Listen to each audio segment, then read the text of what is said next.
Your unit is sitting vacant right now, and you don't even know it's costing you more than just the rent you're not collecting. Every single day it sits, you're losing something worse than money. You're losing the quality of applicants who will ever see that listing.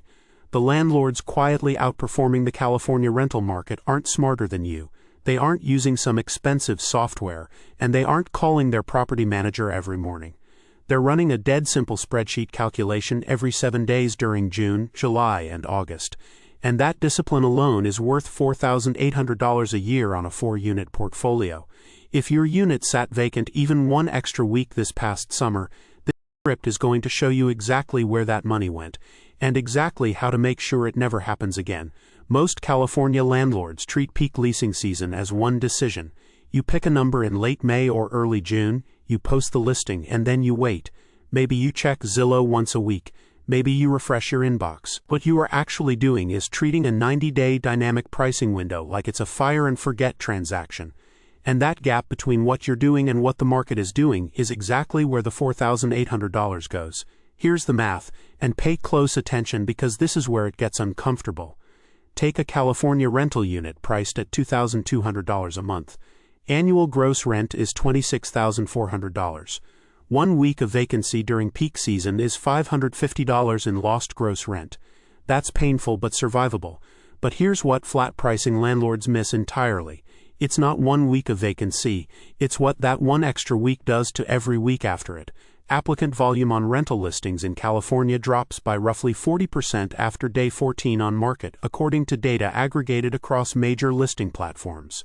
You start week 3 with less than half the inquiry traffic you had on day 1. That means you are negotiating from a weakening position, not a stable one. And weak positions produce weak tenants, concessions you shouldn't be making, and move-in dates that push you into September, which is the single worst month to lease a California rental unit. Now run the full number. 1 extra week of vacancy costs you $550 in rent. But if the deteriorating applicant pool forces you to accept a tenant who pays $50 less per month just to fill the unit, and that tenant stays 2 years, you just lost an additional $1,200 over that lease term. Add one small concession, say a free first week or a waived pet deposit, and you're at $1,500 to $1,800 in real losses from a single flat pricing mistake. Multiply that across a 4-unit portfolio where 1 or 2 units go through this every summer, and $4,800 is not a provocative estimate, it's actually conservative. The core problem isn't that you priced wrong. It's that you made one pricing decision when the market was requiring 4. The most important concept in rental pricing strategy California landlords consistently ignore is the trigger rule. Not a feeling, not a gut check. A hard, pre-committed rule that fires automatically based on days on market and inquiry volume. Here's the rule, exactly as you should write it down. If you have fewer than 3 qualified inquiries by day 7, drop your asking rent by 3 to 4% immediately. 3 to 4% on a $2,200 unit is $66 to $88 per month. That is $792 to $1,056 per year. Yes, that hurts to think about, but compare it to the alternative. 1 additional week of vacancy at $550 in lost rent, plus the compounding applicant pool decay that starts accelerating after day 14. The 3 to 4% reduction is cheaper than carrying a single extra week of vacancy every time, with no exceptions. But wait, there's a catch. The trigger only works if you've pre-committed to it before you list. The moment your unit is vacant and you're watching days tick by, your brain will rationalize holding price.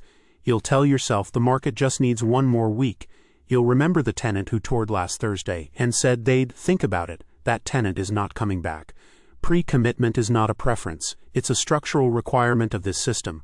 The trigger rule has to be written down and agreed upon before day 1 of the listing. Otherwise, emotion overrides math every time. Day 7 is your first trigger. Day 14 is your second, and it's more aggressive. If you're still sitting with fewer than 3 qualified applicants by day 14, you are past the inflection point of applicant pool decay. At that stage, you reduce by an additional 2 to 3% and you simultaneously expand your inquiry channels. Add Craigslist if you dropped it, add a second platform, consider a showing incentive. The math here is unambiguous. A unit rented on day 14 at $2,112 is worth more than a unit rented on day 28 at $2,200, even before you factor in tenant quality.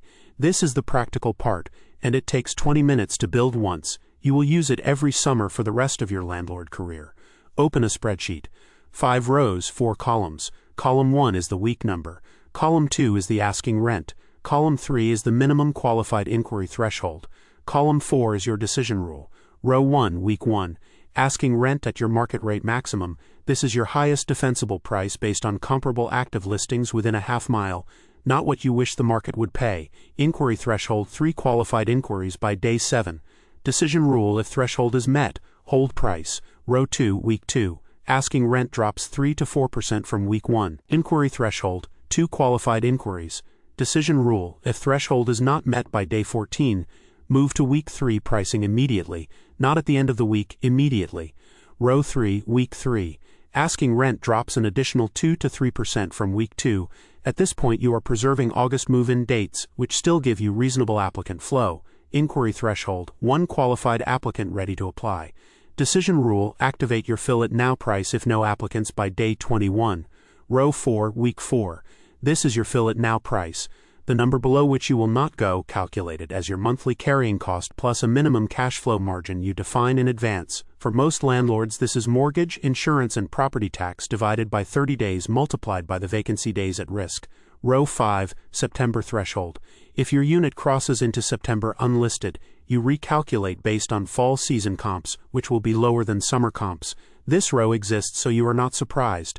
Now here's where it gets interesting. Building this ladder before you list does something beyond giving you a pricing schedule. It eliminates the 2 worst mistakes small landlords make during peak season: negotiating against yourself by offering concessions that weren't part of the plan, and holding price emotionally past the point where math says you should move. The latter makes the decision.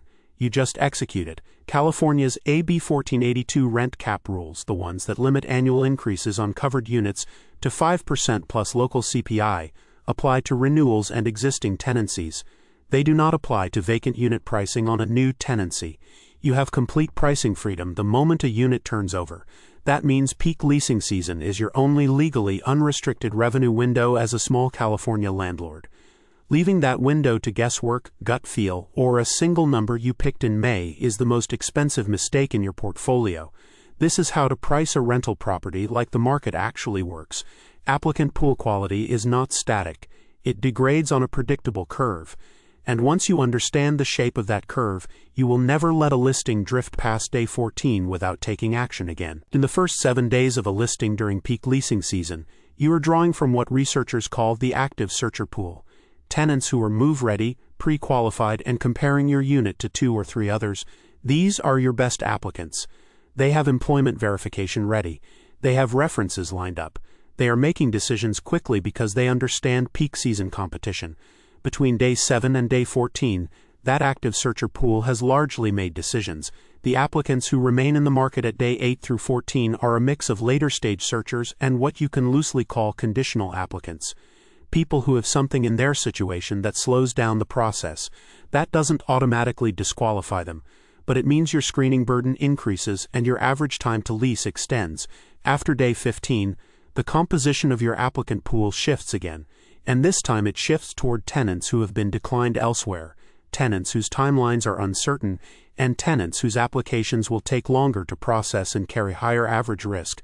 This is not speculation. Vacancy loss data from independent landlord surveys consistently shows that units leased after day 21 during peak season have statistically higher first-year maintenance requests, higher late payment rates, and shorter average tenancy length than units leased in the first 14 days at a modestly reduced price.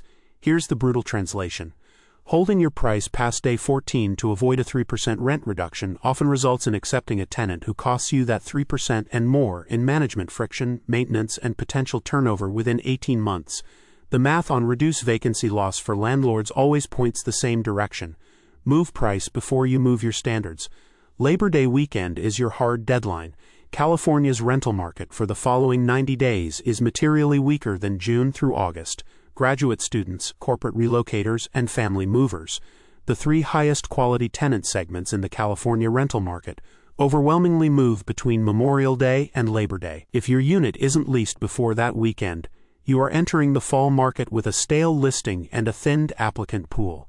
That is survivable. It is also entirely preventable. The goal of the entire peak season pricing system is to close on the right tenant at the best price you can defend mathematically before day 21, ideally before day 14. Here's how you execute the close without panic and without unnecessary concessions. First, stop negotiating on price and start negotiating on terms. If an applicant pushes back on rent at your week 2 price, offer a lease start date that works for them, offer a move-in credit instead of a rent reduction, or offer a 13-month lease that locks in a move-out date during next year's peak season. These concessions are worth far less than a monthly rent reduction compounded over 12 months, and many applicants will accept them. Peak season rent optimization is not just about the price you list, it's about the total deal structure you close. Second, run your application screening fast. Applicants in the active searcher pool are comparing you to other landlords in real time. A 48-hour turnaround on application review is not a courtesy. It is a competitive differentiator during peak season. If you're running criminal background, credit, and income verification manually, use a service that consolidates it into one report and returns results within 24 hours. Slow screening loses good tenants to faster landlords. Third, use your price ladder honestly. If your applicant is strong but asking for a price in between your week 2 and week 3 tiers, check your ladder. If you're still inside the trigger threshold, if you still have qualified interest at the current price level, hold. Do not offer a discount that your own system doesn't authorize. The ladder exists to protect you from exactly that negotiation. Days on market rental property California data is consistent. The highest quality leases by tenant stability and on-time payment rate are executed in the first 14 days of listing during peak season. The landlords who capture those leases aren't lucky. They priced with a system, they set their triggers in advance, and they made decisions with math instead of emotion. Recap. Here's what you take away from this. Every 7 days your unit sits vacant during California's peak leasing season costs you roughly 1.75% of annual rent in compounding vacancy loss. Not just the missed rent check, but the deteriorating applicant quality that forces you into a weaker lease. Set your day 7 and day 14 triggers before you list, not after. Fewer than 3 qualified inquiries by day 7 means a 3 to 4% price reduction. Immediately, no debate.